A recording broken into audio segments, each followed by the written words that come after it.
Ratna doctor Sreekumar சகல உலக மக்களின் அனைத்து வித பிரச்சனைகளுக்கும் தீர்வு கண்டுள்ளார்.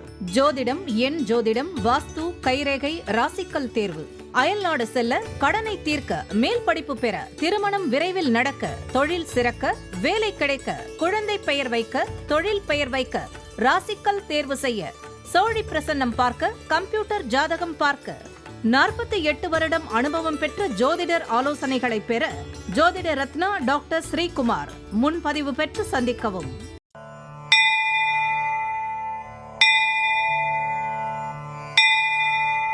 உலகம் முழுவதும் பரவி வாழ்ந்து கொண்டிருக்கின்ற தமிழ் ஜோதிட சொந்தங்கள், டாக்டர் ஸ்ரீகுமார் ஜோதிட சேனலின் சார்பாக என்னுடைய நன்றி கலந்த வணக்கத்தை தெரிவித்துக் கொண்டு, திருமூலர் அருளிய மிக மிக சக்தி வாய்ந்த கணபதி மந்திரத்தை இப்பொழுது நாம் ஆழமாக சிந்திப்போம். கணபதி என்றிட வல் வினை ஒடுங்கும், கணபதி என்றிட காலனும் கைத்தொழுவான், கணபதி என்றிட கர்மமே ஆதலால், கணபதி என்றிட கவலைகள் தீருமே. அற்புதமான இந்த மந்திர பாடலை யார் ஒருவர் அன்றாடம் குறைந்தபட்சம் 9 தடவை பாடி வருகின்றாரோ, அவருடைய சொந்த பிரச்சனையாக இருந்தாலும் சரி, அல்லது எந்த பிரச்சனையாக இருந்தாலும் சரி, தடைகள், தாமதங்கள், கஷ்டங்கள், நஷ்டங்கள், இடையூறுகள், இன்னல்கள் அனைத்தும் உங்கள் வாழ்க்கை பாதையை விட்டு விலகும் என்றால் அதிலே மாற்று கருத்து இல்லை.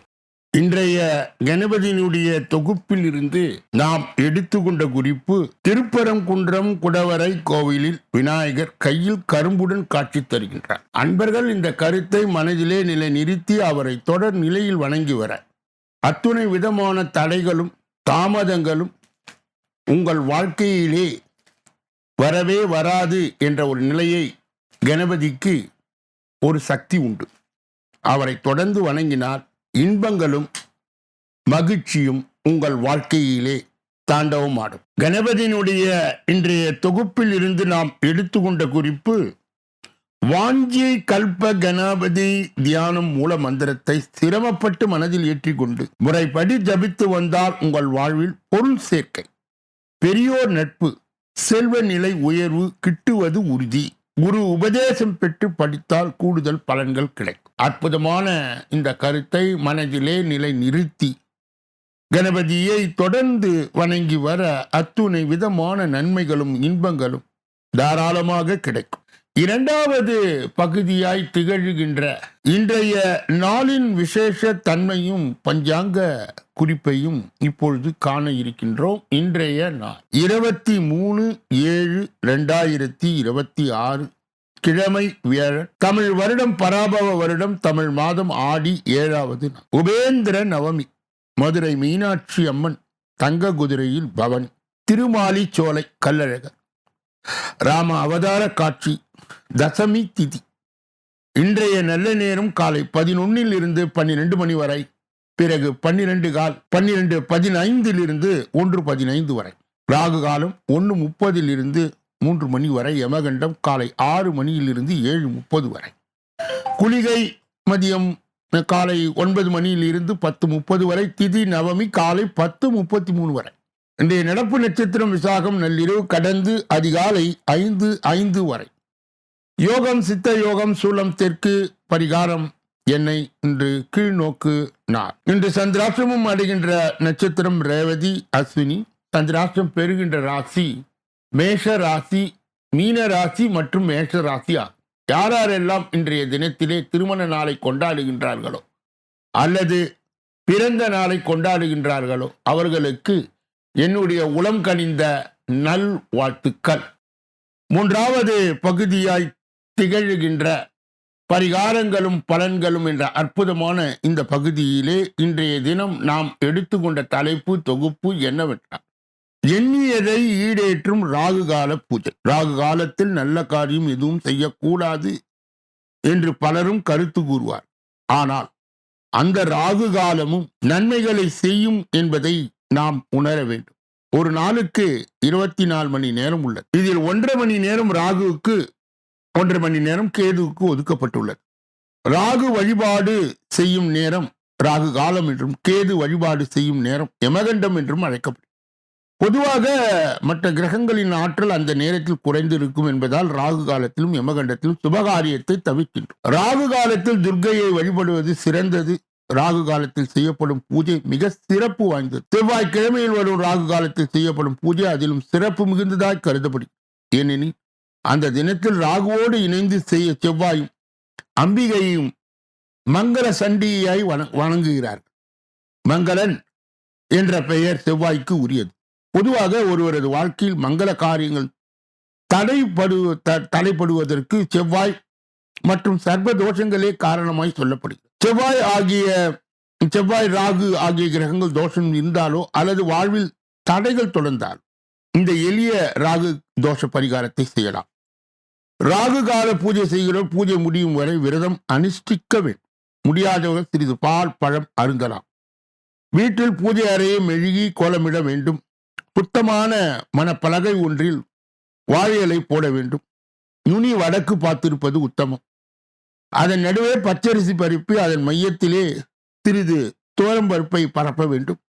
இதன் நடுவே குத்து விளக்கு அல்லது காமாட்சி விளக்கு வைத்து அதனை துர்க்கையாய் பாவித்து பொட்டு வைத்து பூ போட்டு பின்னர் விளக்கேற்று அதன் மூலம் எலுமிச்சம்பழம் சாறை ஒரு பாத்திரத்தில் பிரித்து விட்டு எலுமிச்சம்பழம் மூடியே திரி போட்டு எண்ணெயை அல்லது நெய்யை ஊற்றி தீபமேற்றி வணங்கிட வேண்டும்.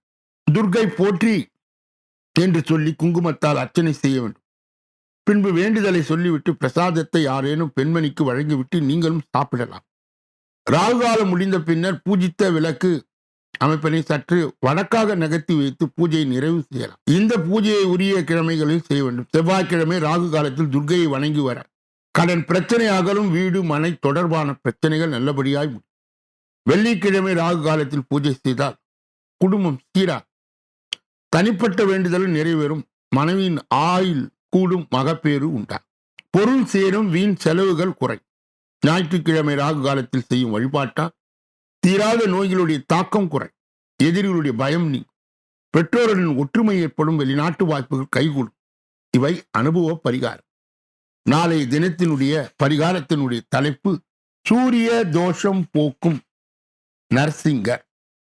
இதனுடைய தொடர் விளக்கம் நாளைய தினம் நாம் தொடர்ந்து பார்க்க இருக்கின்றோம்.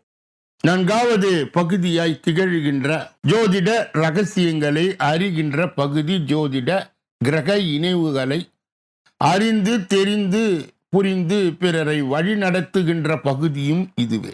ஜோதிட சாஸ்திரத்திலே ஜாதகத்திலே 5வது வீடு என்றால் அது பூர்வ புண்ணிய ஸ்தானத்தை காட்டுகின்ற வீடாகவும், புத்திரர்களை காட்டுகின்ற வீடாகவும், முன் ஜென்மாவின் நிலையை காட்டுகின்ற வீடாகவும், அதிர்ஷ்டத்தின் அமைப்பை காட்டுகின்ற ஒரு இடமாக பார்க்கப்படுகிறது. இன்று 5ல் எந்தெந்த கிரகங்கள் நின்றால் என்னென்ன பலன் என்பதை தொடர்ந்து கவனிக்க இருக்கின்றோம். 5ல் சூரியன் இருந்தால் கரு சிதைவு ஏற்பட வாய்ப்பு உண்டு. தகப்பனுக்கு சுகம் இல்லை. பிள்ளைகளால் தகப்பனால் பிள்ளைகளை பிரச்சனைகளை சந்திப்பார். 5ஆம் இடத்தில் செவ்வாய் இருந்தார் புத்திர தோஷம் உண்டாகும். உடனே குழந்தை பிறக்காது. குழந்தை பிறந்தாலும் பிள்ளைகளால் பிரச்சனை ஏற்படும். கரு சிதைவு உண்டாகும். காலதாமதமான குழந்தை பிறக்கும். சில பிள்ளைகள் நன்றி கெட்டவர்களாக இருப்பார். சூரியன் செவ்வாய் கூடிய 5ல் இருக்க தீமையான பலன் அதிகமாய் நடக்கும். சுபர் பார்வை இல்லாது போனால் பலன் குறை. 5லே சனி இருக்க கடுமையான புத்திர தோஷம் உண்டா. குழந்தை பாக்கியம் ஏற்படாமல் தடை செய்யும். மீதி குழந்தை பிறந்தால் ஆண் குழந்தை அமையாது. அதிகமான குழந்தைகள் பிறக்காது. ஆனால் சனி ஆட்சி உச்சம் பெற்றால் ஜாதகருக்கு நன்மை உண்டாகும். 5ல் ராகு அல்லது கேது புத்திர தோஷம் உண்டாகும். இதை நாகதோஷம் என்றே சொல்வார்கள். 5லே கேது இருந்தால் கேது 5ல் இருக்க உடலிலே அறுவை சிகிச்சை அவசியம் நடைபெறும். குழந்தை பாக்கியம் தடைபெறும். ஆனால் குழந்தை பிறந்தால் எந்த பிரச்சனையும் தராது. அதிக ஞானம் புத்தி உடைய குழந்தைகள் பிறக்கும். இதனுடைய தொடர்ச்சியை நாளைய தினம் நாம் தொடர்ந்து பார்க்க இருக்கின்றோம். 5வது பகுதியாய் திகழ்கின்ற கோச்சார சிறுகுறிப்பு என்று அழைக்கப்படுகின்ற இந்த பகுதியிலே, இந்த பதிவிலே நாம் இன்றைய தினம் காண இருக்கின்ற தலைப்பு குரு சூரியனால் உருவாகி உள்ள சிவராஜ யோகம். இந்த 4 ராசிகளின் கஷ்டம் தீர்ந்து செல்வம் பெருகும். ஜோதிடத்தின்படி நவகிரகங்கள் ஒவ்வொன்றும் ஒரு குறிப்பிட்ட கால இடைவெளியிலே ராசியை மாற்றுவதோடு மற்ற கிரகங்களும் சேர்ந்து சுப அல்லது அசுப யோகங்களை உருவாக்கும். அவ்வாறு உருவாக்கும் யோகங்களின் தாக்கம் அனைத்து ராசிக்காரர்களுடைய வாழ்க்கையில் காணப்படும். அந்த வகையிலே கிரகங்களின் தேவர்களின் குருவாக கருதப்படுபவர் குரு பகவான். இந்த குரு பகவான் கடக ராசியிலே தற்பொழுது பயணித்து வருகிறார். அதே சமயம் கிரகங்களின் ராஜாவாக கருதப்படும் சூரியன் சமீபத்தில் தான் கடக ராசியில் நுழைந்துள்ளார். இதனால் கடக ராசியில் குரு மற்றும் சூரியனின் சேர்க்கையால் சிவராஜ யோகம் உருவாக்கியுள்ளது. இந்த யோகமானது ஜோதிடத்தில் உள்ள யோகங்களின் மங்களகரமான யோகமாகும். இந்த ராஜயோகத்தின் தாக்கம் மேஷம் முதல் மீனம் வரை அனைத்து ராசிக்காரர்கள் வாழ்க்கையில் காணப்படும். முக்கியமாக இந்த ராஜயோகத்தால் 4 ராசிக்காரர்கள் கஷ்டங்கள் முடிவுக்கு வந்து நிதி நிலையிலே நல்ல உயர்வு ஏற்பட உள்ளது. இப்போது குரு சூரியனால் உருவாகியுள்ள சிவராஜ யோகத்தால் அதிர்ஷ்டம் பெறும் ராசிக்காரர்கள் யார் யார் என்பதை பார்க்கலாம். முதலிலே மேஷம். குரு சூரியனால் உருவாகியுள்ள சில ராஜயோகத்தால் மேஷ ராசிக்காரர்கள் நல்ல செய்தியை பெறுவார்கள். நீண்ட காலமாய் புதிய வீடு வாகனம் வாங்க நினைத்து கொண்டிருந்தால் அதிலே வெற்றியும் கிடைக்கும். பணிபுரிபவர்களுக்கு உயர் அதிகாரிகளுடைய முழு ஆதரவு கிடைக்கும். சிலருக்கு புதிய பொறுப்புகள் வழங்கப்படலாம். வியாபாரிகளுக்கு சிக்கிய பணம் கைக்கு வந்து சேரும். வீட்டு சூழல் மகிழ்ச்சியாக இருக்கும். கடகம். சூரியன் குரு சூரியன உருவாகியுள்ள இந்த சிவராஜ யோகம் கடகராசிக்காரர்களுக்கு எதிர்பார்த்த வேலை கிடைக்கலாம். தன்னம்பிக்கை அதிகரிக்கும். தொழிலில் நல்ல முன்னேற்றம் ஏற்பட வாய்ப்பு உள்ளது. பணிபுரிபவருக்கு பதவி உயர்வு, சம்பள உயர்வு போன்றவை கிடைக்கும் வாய்ப்புகள் உள்ளன. சமுதாயத்தில் மதிப்பும் மரியாதையும் அதிகரிக்கும். நீண்ட காலமாய் நிலுவையில் உள்ள வேலைகள் வெற்றிகரமாய் முடியும். ஆரோக்கியம் வழக்கத்தை விட சிறப்பாக இருக்கும். விருச்சகம். குரு சூரியனால் உருவாகியுள்ள சிவராஜ யோகத்தால் விருச்சக ராசிக்காரர்களுக்கு அதிர்ஷ்டத்தின் முழு ஆதரவு கிடைக்கும். வெளிநாட்டு தொடர்புடைய வேலை செய்வர்கள் நல்ல லாபம் கிடைக்கும். போட்டித் தேர்வுகளுக்கு தயாராகும் மாணவர்களுக்கு நல்ல முடிவுகள் கிடைக்கும். முதலீடுகளில் இருந்து நல்ல லாபம் கிடைக்கும் வாய்ப்பு உள்ளது. நீண்ட நாட்களாய் நிலுவையில் உள்ள வேலைகள் வெற்றிகரமாய் முடியும். மீனம். குரு சூரியனால் உருவாகியுள்ள சிவராஜ யோகத்தால் மீன ராசிக்காரர்களுக்கு பண வரவு அதிகரிக்கும். காதல் வாழ்க்கை இனிமையாக இருக்கும். திருமண வாழ்க்கை மகிழ்ச்சியாக இருக்கும். பணிபுரிபவர்களுக்கு கடின உழைப்பின் பலன் கிடைக்கும். தொழில் வாழ்க்கையிலே நல்ல முன்னேற்றத்திற்கான வாய்ப்புகள் கிடைக்கும். பிள்ளைகளால் நல்ல செய்திகள் பெறக்கூடும். இந்த காலகட்டத்திலே தொடங்கும் புதிய வேலைகள் எதிர்காலத்தில் நல்ல பலனை தரும். இப்படிப்பட்ட கோச்சார பதிவுகளை பெறுகின்ற புண்ணியவான்களே, வாக்கியவான்களே சொல்லப்பட்ட கருத்துகள் அனைத்தும் பொதுவானது. உங்கள் தனிப்பட்ட ஜோதிட ஆலோசனை, என் ஜோதிட ஆலோசனை, வாஸ்து ரீதியான ஆலோசனையை பெற இதிலே வருகின்ற அலைபேசிகளை தொடர்பு கொண்டு தொலைபேசிகளின் மூலமாக என்னை சந்தித்து சிந்தித்து நலம் பலம் வளம் பெற்று எல்லா வல்ல முருகப் பெருமானின் கருணையை பெற்று நீங்கள் வாழ்வாங்கு வாழ வேண்டும். www.srikumar.astro.in என்ற வெப் தளத்திற்கு சென்று இலவசமாக உங்களுடைய பிறவி ஜாதகத்தை நீங்கள் உருவாக்கலாம். உங்களுடைய திருமண காலம், வேலை செய்கின்ற காலம், தினசரி பஞ்சாங்கம் மற்றும் உங்கள் தினசரி ராசி, உங்களுடைய முழு ஜோதிட கேள்விகளுக்கு பதில் என்பதை நீங்கள் இதிலே முன்பதிவு செய்து என்னை சந்தித்து நீங்கள் விவரங்களை பெறலாம் என்பதை அன்பர்களுடைய கனிவான கவனத்திற்கு இங்கே நான் சொல்ல கடமைப்படுகிறேன். கூடுதலாக ஒவ்வொரு நாளும் மதியம் 2 மணி அளவிலே வெளியிடப்படுகின்ற ராசி பலன், தினப்பலன் இந்த பகுதியில் தான் வருகிறது. மாத பலனும் இந்த பகுதியில் தான் வருகிறது. சாட்சி என்று சொல்லப்பட்ட பகுதியிலும் இதே பகுதியில் தான் வருகிறது. சனி பெயர்ச்சி, குரு பெயர்ச்சி, ராகு கேது பெயர்ச்சி பலாபலன்களும் இந்த பகுதியில் தான் வருகிறது.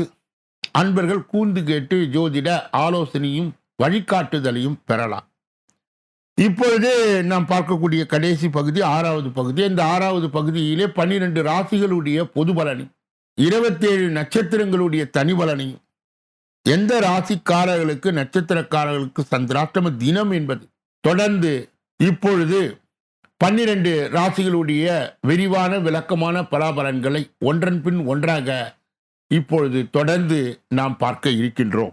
முதலிலே மேஷராசி. மேஷராசிக்காரர்களுக்கு இன்றைய தினம் சந்திராஷ்ட தினமாய் தொடருவதால் அவர்கள் மாலை 7 மணி அளவிலே சந்திராஷ்ட தீட்சணை தொடங்க இருக்கின்ற காரணத்தால் எதிலும் அவர்கள் எச்சரிக்கையாகவும் ஜாக்கிரதையாகவும் கவனமாகவும் பொறுப்பாகவும் மேலும் மௌனியாகவும் இருக்க வேண்டும்.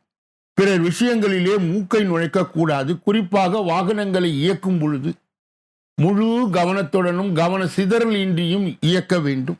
மேஷராசியை சார்ந்தவர்களுக்கு சேர்ந்தவர்களுக்கு சந்திராட்ச தின தீட்சிணியை மட்டுப்படுத்த முருகனின் தொடர் நிலை வழிபாடு கண்டிப்பாக தேவைப்படுகிறது. கூடுதலாக வேல்மாறல் மற்றும் கந்த சஷ்டி கவசம் போன்ற சக்தி வாய்ந்த மந்திரங்களை பாராயணம் செய்கின்ற பட்சத்திலே சந்திராட்ச தின தீட்சிணை மட்டுப்படும்.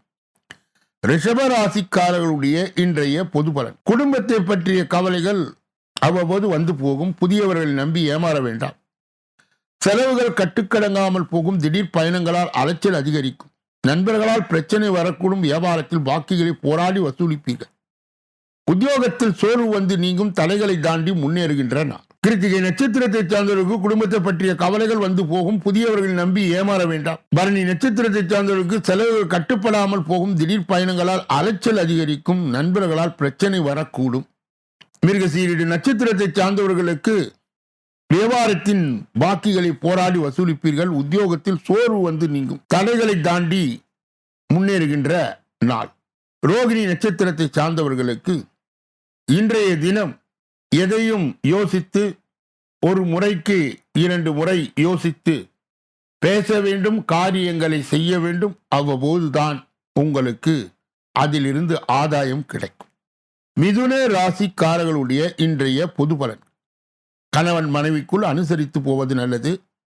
யாரையும் யாருக்கும் பரிந்துரை செய்ய வேண்டாம். பணம் நகை வாங்கி தருவதில் குறுக்கே நிற்காதீர்கள். பயணங்களில் கவனம் தேவை. வியாபாரத்தில் இழப்புகள் ஏற்படாமல் கவனமாய் இருக்கும். உத்தியோகத்தில் மறைமுக எதிர்ப்புகள் வந்து போகும். போராடி வெற்றி பெறுகின்றன. மிருகசீரிடு நட்சத்திரத்தை சார்ந்தவர்களுக்கு கணவன் மனைவிக்குள் அனுசரித்து போவது நல்லது. யாரையும் யாருக்கும் பரிந்துரை செய்ய வேண்டாம். திருவாதிரை நட்சத்திரத்தை சார்ந்தவர்களுக்கு பணம் நகை வாங்கி தருவதில் குறுக்கே நிற்காதீர்கள். பயணங்களில் கவனம் தேவை. வியாபாரத்தில் இழப்புகள் ஏற்படாமல் கவனமாய் இருக்கும். புனர்பூசம் நட்சத்திரத்தை சார்ந்தவருக்கு உத்தியோகத்தில் மறைமுக எதிர்ப்புகள் வந்து போகும். போராடி வெற்றி பெறுகின்ற நாள். கடக ராசிக்காரர்களுடைய இன்றைய பொது பலன்கள். சவால்கள் விவாதங்களில் வெற்றி பெறுவீர்கள். சொந்த பந்தங்கள் தேடி வந்து பேசுவார். வெளி வட்டாரத்தில் புது அனுபவம் உண்டாகும். வியாபாரத்தில் புது யுக்திகளை கையாள்வீர்கள். உத்தியோகத்தில் உங்கள் உழைப்பிற்கு பாராட்டு கிடைக்கும். அனுபவ அறிவால் சாதிக்கின்றன. புனர்பூசம் நட்சத்திரத்தை சார்ந்தவர்களுக்கு சவால்கள் விவாதங்களில் வெற்றி பெறுவீர்கள். சொந்த பந்தங்கள் தேடி வந்து பேசுவார். பூசம் நட்சத்திரத்தை சார்ந்த வெளி வட்டாரத்தில் புது அனுபவம் உண்டாகும். வியாபாரத்தில் புது யுக்திகளை கையாள்வீர்கள். ஆயில்யம் நட்சத்திரத்தை சார்ந்தவர்களுக்கு உத்தியோகத்தில் உங்கள் உழைப்பிற்கு பாராட்டு கிடைக்கும். அனுபவ அறிவால் சாதிக்கின்றன. சிம்ம ராசிக்காரர்களுடைய இன்றைய பொது பலன்கள். சமயோசிதமாகவும் புத்திசாலிதனமாய் பேசி காரியத்தை சாதிப்பீர்கள். சொத்து வாங்குவது விற்பது லாபகரமாய் முடியும். பயணங்கள் சிறப்பாய் அமையும். வியாபாரத்தில் பற்று வரவு உயரும். உத்தியோகத்தில் உங்கள் ஆலோசனை ஏற்கப்படும். நிறைவான நாள். மகம் நட்சத்திரத்தை சார்ந்தவர்களுக்கு சமயோசிதமாகவும் புத்திசாலிதனமாய் பேசி காரியத்தை சாதிப்பீர்கள். சொத்து வாங்குவது விற்பது லாபகரமாய் முடியும். பூரம் நட்சத்திரத்தை சார்ந்தவர்கள் பயணங்கள் சிறப்பாய் அமையும். வியாபாரத்தில் பற்று வரவு உயரும். உத்திரம் நட்சத்திரத்தை சார்ந்த உத்தியோகத்தில் உங்கள் ஆலோசனை ஏற்கப்படும். நிறைவான நாள். கன்னியா ராசியை சார்ந்தவர்களுடைய இன்றைய பொது பலன்கள். கணவன் மனைவிக்குள் அனுசரித்து போவது நல்லது. அரசு விவகாரங்களில் அலட்சியம் வேண்டாம். யாரையும் பகிர்ந்து கொள்ளாதீர்கள். வியாபாரத்தில் வேலையாட்களால் பிரச்சனை வரும். உத்தியோகத்தில் சக ஊழியரிடம் விவாதம் வேண்டாம். எதிலும் கவனம் தேவைப்படுகின்ற நாள். உத்திரம் நட்சத்திரத்தை சார்ந்த கணவன் மனைவிக்குள் அனுசரித்து போவது நல்லது. அரசு விவகாரங்களில் அலட்சியம் வேண்டாம். அஸ்தம் நட்சத்திரத்தை சார்ந்தவர்களுக்கு யாரையும் பகிர்ந்து கொள்ளாதீர்கள். வியாபாரத்தில் வேலையாட்களால் பிரச்சனை வரும். சித்திரை நட்சத்திரத்தை சார்ந்த உத்தியோகத்தில் சக ஊழியர்கள் விவாதம் வேண்டாம். எதிலும் கவனம் தேவைப்படுகின்ற நாள். துலாம் ராசிக்காரர்களுடைய இன்றைய பொது பலன். கடந்த காலம் இனிய அனுபவங்களால் நினைவு கூர்ந்து மகிழ்வீர்கள். பிள்ளைகளின் பொறுப்புணர்வு அதிகமாகும். வீடு வாகன பராமரிப்பு செலவுகள் அதிகரிக்கும். வியாபாரத்தில் வேலையாட்கள் ஒத்துழைப்பார். உத்தியோகத்தில் சூழ்ச்சிகளை முறியடிப்பில் எதிர்பாராத உதவி கிட்டுகின்ற நாள். சித்திரை நட்சத்திரத்தை சார்ந்தவர்களுக்கு கடந்த கால இனிய அனுபவங்களை நினைவு கூர்ந்து மகிழ்வீர்கள். சுவாதி நட்சத்திரத்தை சார்ந்த பிள்ளைகளின் பொறுப்புணர்வு அதிகமாகும். வீடு வாகன பராமரிப்பு செலவுகள் அதிகரிக்கும். வியாபாரத்தில் வேலையாட்கள் ஒத்துழைப்பார். விசாக நட்சத்திரத்தை சார்ந்த உத்தியோகத்தில் சூழ்ச்சிகளை முறியடிப்பு எதிர்பாராத உதவி கிடைக்கும். விருச்சிக ராசிக்காரர்களுடைய இன்றைய பொது பலன். குடும்பத்தாரின் விருப்பங்களை நிறைவேற்றுவீர்கள். மற்றவர்களுக்காக சில பொறுப்புகளை ஏற்பீர்கள். உறவினரிடம் எதிர்பார்த்த உதவிகள் கிடைக்கும். வீடு வாகனத்தை சீர் செய்வீர்கள். வியாபாரத்தில் நெளிவு சுழுகளை கற்றுக்கொள்வீர்கள். அலுவலகத்தில் மரியாதை கூடும். புதிய பாதை தெரிகின்ற நாள். விசாக நட்சத்திரத்தை சார்ந்த குடும்பத்தாரின் விருப்பங்கள் நிறைவேற்றுவீர்கள், மற்றவர்களுக்காக சில பொறுப்புகளை ஏற்பு. அனுஷ நட்சத்திரத்தை சார்ந்த உறவினரிடம் எதிர்பார்த்த உதவிகள் கிடைக்கும், வீடு வாகனத்தை சீர் செய்வீர்கள், வியாபாரத்தில் நெளிவு சுழிவுகளை கற்றுக்கொள்ளும். கேட்ட நட்சத்திரத்தை சார்ந்த அலுவலகத்தில் மரியாதை கூடும், புதிய பாதை தெரிகின்ற நாள். தனுசு ராசிக்காரர்களுடைய இன்றைய பொதுபலன். குடும்பத்தாரின் ஆதரவு பெறும். நீண்ட நாட்களாக பார்க்க நினைத்த ஒருவரை சந்திப்பீர்கள். சில வேலைகளை விட்டுக் கொடுத்து முடிப்பீர்கள், வியாபாரம் தழைக்கும், உத்தியோகத்தில் அதிகாரிகள் முக்கியத்துவம் தருவார்கள், புகழ் கௌரவம் கூடுகின்றன. மூலம் நட்சத்திரத்தை சார்ந்த குடும்பத்தாரின் ஆதரவு பெருகும், நீண்ட நாட்களாக பார்க்க நினைத்த ஒருவரை சந்திப்பீர்கள். புராட நட்சத்திரத்தை சார்ந்த சில வேலைகளை விட்டுக் கொடுத்து முடிப்பீர்கள், வியாபாரம் தழைக்கும். உத்திராட நட்சத்திரத்தை சார்ந்த உத்தியோகத்தில் அதிகாரிகள் முக்கியத்துவம் தருவார்கள், புகழ் கௌரவம் கூடுகின்றன.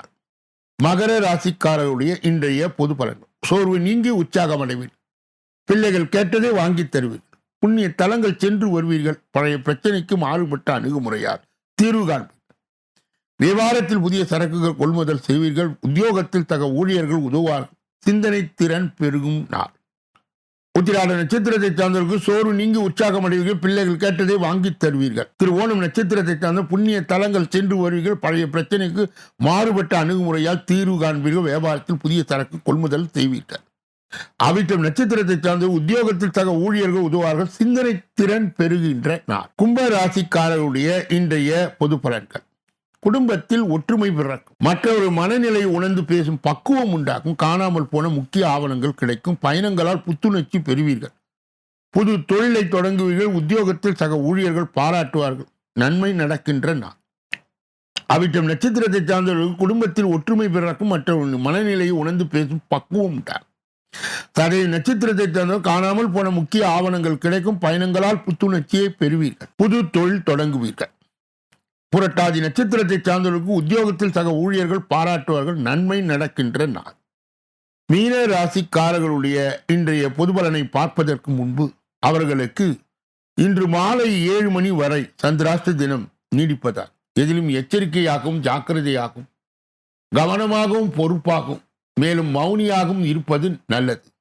பிறர் விஷயங்களிலே மூக்கை நுழைக்கக்கூடாது. குறிப்பாக வாகனங்களை இயக்கும் போது முழு கவனத்துடனும் கவன சிதறல் இன்றியும் இயக்க வேண்டும். மீனராசியை சார்ந்தவர்கள் சேர்ந்தவர்கள் சந்திராஷ்ட தின தீட்சணியை கட்டுப்படுத்த மட்டுப்படுத்த தட்சிணாமூர்த்தியினுடைய முழு நிலை வழிபாடு தேவைப்படுகிறது. கூடுதலாக மகான்களையும் சித்தர்களையும் வணங்கி வர சந்திராஷ்ட தின தீட்சணை கட்டுப்படும் மட்டுப்படும். இதுவரை பொது பலனை கேட்டறிந்த நீங்கள் உங்கள் ஜாதகத்தின் தனி பலனை அறிய ஜோதிட ரீதியாக எஞ்சோதிட ரீதியாக வாஸ்து ரீதியாக நல்லதொரு விளக்கங்களை பெற இதிலே வருகின்ற அலைபேசிகளையும் தொலைபேசிகளையும் தொடர்ந்து நீங்கள் என்னை சந்தித்து சிந்தித்து நலம் பலம் வளம் பெற எல்லா வல்ல முருகப் பெருமானின் கருணையை நீங்கள் பெற வேண்டும் என்று கூறி இந்த பதிவை நிறைவு செய்து நாளைய தினப்பலன் நிகழ்ச்சியிலே உங்களை எல்லாம் சந்திக்க இருக்கின்றேன். நன்றி, வணக்கம்.